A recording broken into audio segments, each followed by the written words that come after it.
Hello, my name is Kristen Cordrey. I am 33 years old and I have SPG4. I was diagnosed in 2016 and I recently became symptomatic in 2023. And so I am here at the SPF convention, and so I'm sitting here with you and learning more. So excited. So Yeah, this is your first time at the conference, right? it is my first time. So far, what would you say is the biggest? What is your favorite part of the conference? I think it's just meeting people. I'm a people person anywhere. My husband's very introvert and I'm very extroverted. So this is like kind of my cup of tea. I love meeting people, but I think like I was sharing with you before is like I am really starting to find more community and more answers within community, which is half the reason of being here is the research and education, but it's also the support of it of talking to other people. So it's been really nice. Absolutely, absolutely. Yeah, I think that one of the biggest things. So my first time too here, and I know I found a community online through Facebook and social media and things like that. But to see other people and feel like you belong, right? And like, Yeah, yeah. oh, they're doing the same thing they're walking the same way I walk. They're using certain mobility aids. Like those are things that you really can't learn, at home because Right. where do you find people, Yeah. right? Things like that. So that's awesome. I mean, I love that this is one of the biggest conferences so far that we've had. I know they've been doing it since 2012, Mhm. but one of the biggest turnouts. And so I think community is really, really definitely something that's good. So since you've been symptomatic, what's one of the probably biggest challenges that you faced? I think physically, it is more so job related. It's just making sure that I'm doing what I need to do and do it well. Um, Mentally, I would say, even though I have physical symptoms, it's more so this disease has affected me more so mentally and emotionally.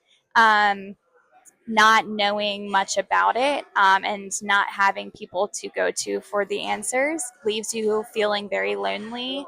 And as well, is kind of having friends and family um, not treat you differently negatively, but want to be there for you because they love you and want to help you.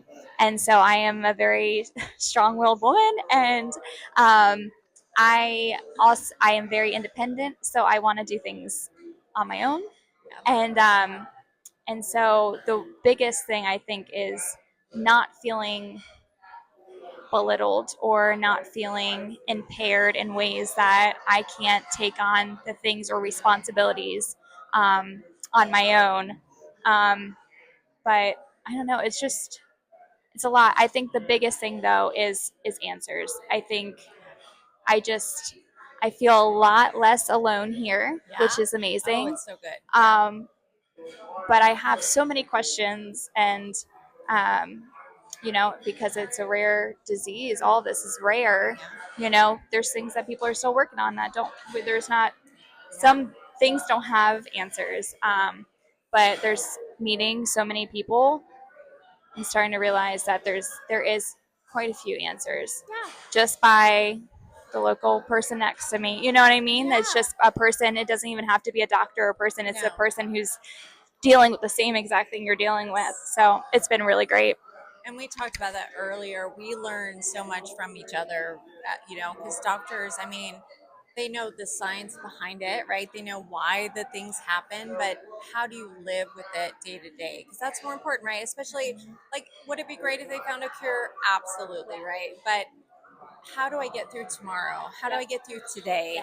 Right? How do I make sure that I'm there for my kids and my grandkids someday? Things like that. How do you do that? And that's what we can learn from each other. Um, Kind of piggybacking off that question. So, how would you prefer? What's your tip as far as how? One, I think accepting help, and how do you want people to approach you as far as if they want to offer help? It's really hard. Yeah, And it is. I'm really trying to learn that too, you know. I would say I'm such an independent person and have been my whole life. So people kind of already know, who know me and know me well, know um, that if I need help, that I'll ask for it, or I won't ask for it, and it'll be at the very end of where I'm like super frustrated, and then I'm like, I'm about to lose my mind, yes. And they're like, okay, can I step in now? Is now okay? But I think there's no, again, it's so loving, and it comes from such a perfect and sincere place when people want to help. I think the best thing you could do is it needs to be it needs to be based off of the person. So, and that's not helpful in many ways, but it's helpful if you know the person well enough that has the disability. Um, just let them know that when you do need help, know that I'm here and like I want to be there for you. Because that helps, you know, that's encouraging to know that you have people in your corner, of course, but also like if I'm having a rough day and it's getting to me and mentally it's just like not having a good day, I'm gonna be able to reach out to the person who said, "Hey, I'm ready when you are." You right? Yes. But when there's the person when you're walking up the steps and they're like, "Let me grab your bag. Let me do this. Are you good? Do you need a drink of water? Do you need a?" And I'm like, "Ah!" It's overwhelming. It's very overwhelming because you start to realize like that's when you are the label, right? That's when the label's on your head, and it's like, hey, I have HSP4, you know, and that's like for me, it's more of I don't know, it's the flag that you wear now. You know what I mean? It becomes more real when people are like, eventually the disease will get to a point where I do need more help. Yes. But right now I'm like, I told you, I got it. I see that mountain. I'm about to climb that mountain. And they're like, hey, don't climb that mountain. How about you go halfway and you use this? And I'm like, no, because now that you said that, I'm gonna climb that mountain twice. I'm gonna run it. I might trip and fall about a couple times, but I'm now gonna do it back up. Exactly. And I think that's such a great point because you do get to a point of frustration where, and I know, and you may feel the same way, where it's like, you've already kind of planned in your head, like if you're going up the steps, like I've already thought through how I'm going to do it, right? Yeah. And so when someone kind of inserts themselves into it, it's like it throws your plan off. Yeah. And then you're like, okay, now I have to change, and I'm in the middle of doing it, and I don't know what to do, and now I'm overwhelmed. And they're like, whoa, I'm just trying to help you. I'm just here to help. You're like, okay, so I think I love you, but back up. No, get the heck off me. But, you know, I think that that's a conversation. And I know you talked about, you know, sometimes people don't talk about that, but setting the expectation of, you know, I know that you're there, and if I need you, I'll ask, right? And sometimes too, like understanding the signs of, yeah, mom needs help, or, you know, she needs help, or this is, you know, something I know she can't do and I'm gonna have to help her. That's a lot better. And I get this comment a lot from my kids where they're like, I'm not a mind reader. Like, I don't know when you need help, you know? But you do have to communicate and say, okay, now's the time.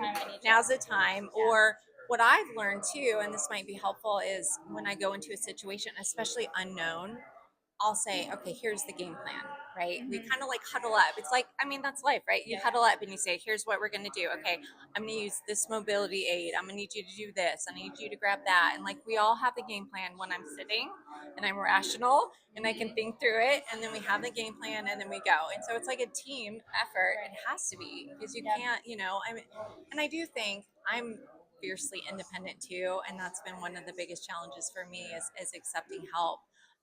But when you think of it as a team, right? We're all a team. We all have a role, and maybe my role is different nowadays than it used to be. But I can sure as heck coordinate an event, right? Yep. And like get everybody, tell everybody's job. So, you know, I think that helps just to kind of organize it.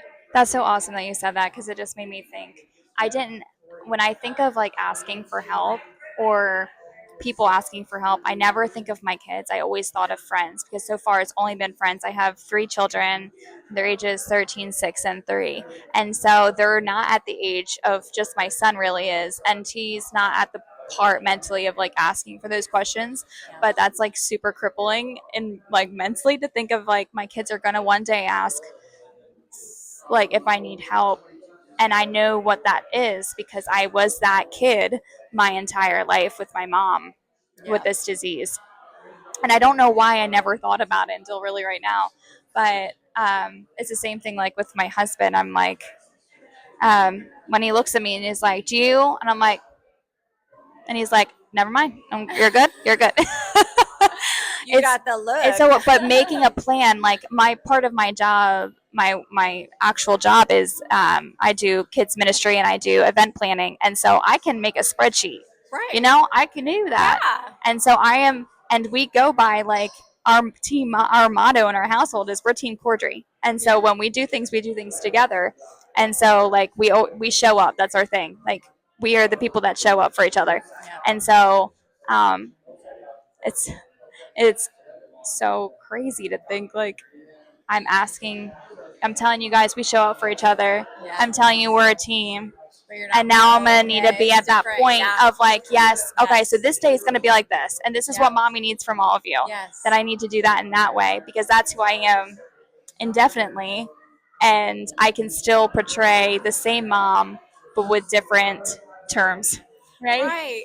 And you know, I think I always think about it. So my job, I'm a leader, and I think I don't know how to do everything. So like maybe finance isn't my thing, right? But I know how to do operations, right? Yeah. So I do what I'm good at, and I outsource the rest to the experts, right? And so it's kind of like maybe I can't lift things the way I used to, right? Or walk without an aid, but there's still things I can do, right? I still make their lunches and I still show up to their games. Yep. And I can do the things I can do and then kind of like outsource the rest, right, to Right. them. And, Right. and it helps them build life skills too, right? That's good. And Yeah. you've been through it. I mean, you are probably independent because of your experience growing up, right? I feel that. Yeah, I feel that's probably exactly. like the So it's a definitely. blessing and a curse, but it made you who you are, and you're strong, and your kids are going to end up the same way, right?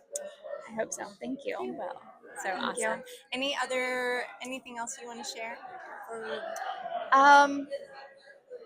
I would say to anyone who's listening, no matter what they're going through, whether it's this disease, that PLS or HSP, and you're listening, or you're just a friend of a friend who's listening, and to for support is this is all. I don't know if you care that I mention this. This is me, but no matter what you're going through in life, whether it's a disease or mental health or whatever you're going through, we're all in this together, and we're in a dry valley, but there is a mountain.